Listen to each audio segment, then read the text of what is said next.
हम आह भी करते तो हो जाते हैं बदनाम। गालिब ने कभी कहा होगा कि हम आह भी करते तो हो जाते हैं बदनाम, वो कत्ल भी कर दे तो चर्चा नहीं होता। दोस्तों बात करेंगे एसएचओ पूर्णिया शबाना आजमी को लेकर, और हमारे साथ फयाज कमर है, जानने की कोशिश करेंगे कैसे देखते हैं इसको। यहाँ पर जो है इस देश के अंदर, हमारे मुल्क वतन अजीज़ के अंदर पिछले कई सालों से ये होता हुआ आ रहा है, ये देखा जा रहा है कि अगर मुसलमान नाम है, अगर मुसलमान है तो उसके ऊपर कार्रवाई होनी चाहिए।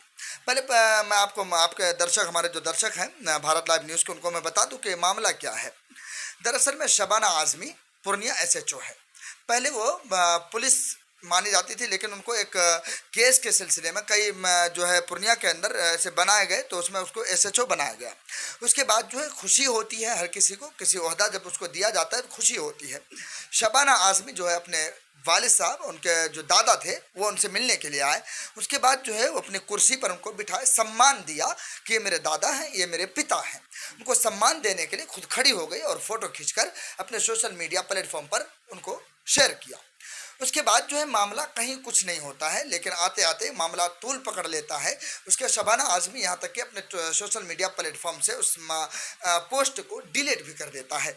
लेकिन डीआईजी पूर्णिया जो है फौरन जांच का आदेश दे दिया जाता है कि शबाना आज़मी, और इस पर एक बात और मैं कह दूं आपको, शबाना आज़मी को एक बहुत बड़ा केस हैंडल करने के लिए दिया गया था, वो भी केस उससे छीन लिया जाता है।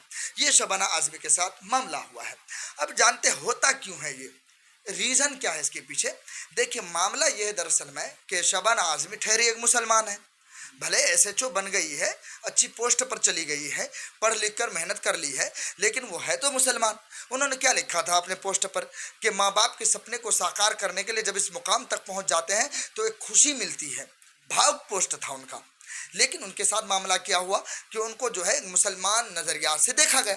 अब इसी को दूसरे तरीके से देखते हैं। एक विधायक को आप जानते होंगे, राजस्थान के विधायक हैं बाल मुकुंद आचार्य, जो कि हमेशा सुर्खियों में रहते हैं। वो सिर्फ इस वजह से कि मुसलमानों के खिलाफ बोलकर, मुसलमानों के खिलाफ नफरत फैलाकर, मुसलमानों के खिलाफ जहर उगलकर वो हमेशा चर्चे में रहते हैं। उस शख्स की तस्वीर में मैं स्क्रीन पर डलवा रहा हूँ, स्क्रीन पर देखें आप कि इस तस्वीर में कैसा दिख रहा है। बाल मुकुंद आचार्य कुर्सी पर बैठे हुए हैं और सामने तमाम एसएचओ और डीआईजी वगैरह बैठे हुए हैं। ऐसा लग रहा है कि ये जो बाल मुकुंद आचार्य जी हैं, ये सबसे बड़े पुलिस आईजी हैं, उसके पुलिस इंस्पेक्टर हैं। वो तमाम लोगों को क्लास दे रहे हैं, वो टीचर हैं, उन तमाम लोगों को बता रहे हैं देखो कैसे ऐसे ऐसे हैंडल करना है। आप इस तस्वीर में देख सकते हैं, ऐसा ही मालूम हो रहा है। इस किस्म के हज़ारों तस्वीरें इस देश के अंदर है कि जब बच्चा किसी मुकाम पर पहुंच जाता है, किसी जगह पर पहुंच जाता है, तो खुशी के मारे जो अपने पिता को, अपने दादा को, अपने किसी रिश्तेदार को जो उनके बड़े हैं, सम्मान देने के लिए अपने कुर्सी पर बिठाते हैं। चलो थोड़ी सी इज्जत मिल जाएगी। लेकिन इनको क्या पता था शबाना आज़मी को कि हम भी मुसलमान हैं भाई। इनको ये पता नहीं था कि मुसलमान है। मुसलमानों का तो यहाँ पे होता क्या है, मुसलमान नाम है, नाम पूछकर मॉब लिंचिंग कर दीजिए। मुसलमान नाम है तो उनके साथ थप्पड़ मार दीजिए न्यूज़ स्टूडियो के अंदर। अगर मुसलमान है, कोई मामला होता है, उनको किसी तरीके से भी यूज़ कर लीजिए। इस देश के अंदर यही हो रहा है ना। जहाँ एक तरफ प्राइम मिनिस्टर नरेंद्र मोदी बेटी पढ़ाओ बेटी बचाओ का नारा देते हैं, और यहाँ पर क्या इस तरह का हो रहा है, इस पर क्या कहेंगे। देखें वही यही ना दोहरा चरित्र दिख रहा है ना सरकार की, नीतीश कुमार बिहार सरकार की, भारत सरकार नरेंद्र मोदी की सरकार जो है, ये दोहरा चरित्र कहीं ना कहीं दिखा रही है। क्योंकि एक तरफ शबाना आज़मी को लीजिए, दूसरी तरफ बाल मुकुंद आचार्य को लीजिए, इसी तरीके से बहुत सारे तस्वीरें और भी वायरल हैं। लेकिन आप शबाना आज़मी को जिस तरीके से अभी हैंडल कर रहे हैं, तो आप उस वक्त बाल मुकुंद आचार्य के ऊपर हैंडल वैसा क्यों नहीं हुआ था, उनके ऊपर वो कार्रवाई क्यों नहीं हुई थी। तमाम डीआईजी पर, तमाम एसएचओ पर कार्रवाई होनी चाहिए थी।